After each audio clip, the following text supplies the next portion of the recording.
Our 24/7 critical displays have some really interesting technology around them to support keeping up and running while things go wrong. Because as I've mentioned before, it's not about just the mean time between failures, it's also that mean time to resolve, but also what's going on during a failure. For example, in our TruePix product, we have 4-way data redundancy.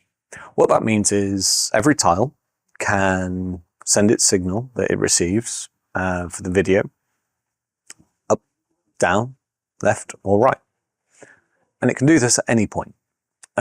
So if the cabling, for example, fails, which is highly unlikely, it'll just reroute around it. But for example, if a power supply goes on the module that's next in line, without 4-way redundancy, every tile after that will go black. Whereas what ours will do is just reroute around that one tile. So while you won't get the full picture of what's going on, you might get enough usable picture to know what's keep going, keep running, keep that infrastructure going, and potentially not have to, move to your backup site with all of the chaos that ensues. We also offer remote power.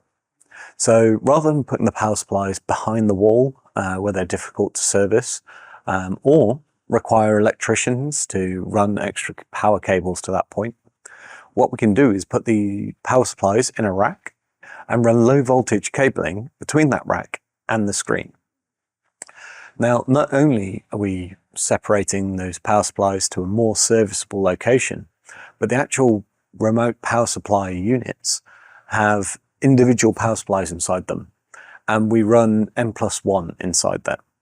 So if any individual power supply fails, the backup one takes over, and then it is hot swappable to take out the one that's failed and replace it, so then you're running on that redundancy again.